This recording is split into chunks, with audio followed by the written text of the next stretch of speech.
Apakah Anda orang sibuk? Ada seorang ulama berguru kepada seorang ulama. Selang beberapa saat, dia ingin melanjutkan belajar ke guru lain,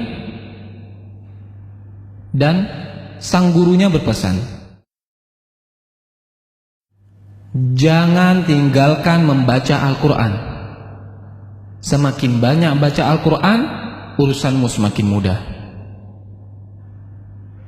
Dan muridnya pun melakukan. Dia membaca Al-Quran 3 juz per hari. Sampai dengan 10 juz per hari. Dan urusannya pun semakin mudah. Allah yang mengurus semua urusannya. Waktu pun semakin berkah. Kemudian, apa yang dimaksud dengan berkahnya waktu?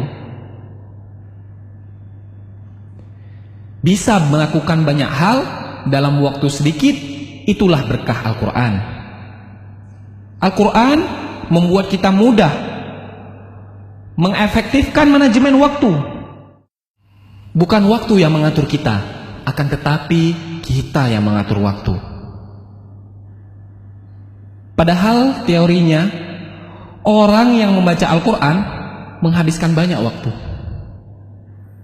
mengurangi jatah kegiatan lain. Tapi Allah yang membuat itu semua menjadi berkah, hingga menjadi begitu efektif. Hidup pun efektif.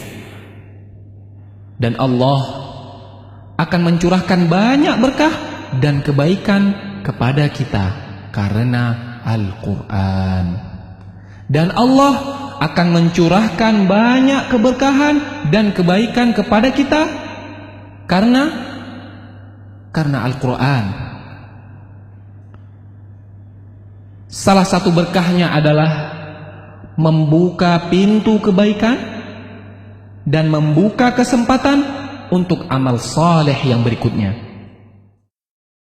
Dan salah satu balasan bagi amal saleh yang kita lakukan adalah kesempatan untuk amal baik berikutnya. Jagalah Allah, maka Allah akan menjagamu. Dan sebaliknya, waktu yang selalu sibuk sehingga hanya habis untuk urusan dunia yang terserak, bisa jadi itu adalah tandanya ada yang salah di dalam hidup kita. Barang siapa yang bangun di pagi hari dan hanya dunia yang dipikirkannya, sehingga seolah-olah ia tidak melihat hak Allah dalam dirinya, maka Allah akan menanamkan 4 macam penyakit padanya. Yang pertama, kebingungan yang tiada putus-putusnya. Yang kedua, kesibukan yang tidak pernah jelas akhirnya. Dan yang ketiga, kebutuhan yang tidak pernah merasa terpenuhi. Dan yang terakhir, khayalan yang tidak berujung wujudnya. Keberkahan waktu yaitu bisa melakukan banyak amal kebaikan di dalam waktu yang sangat sempit dan sangat sedikit. Selamat membaca Al-Quran dan beraktivitas dengan berkah Al-Quran.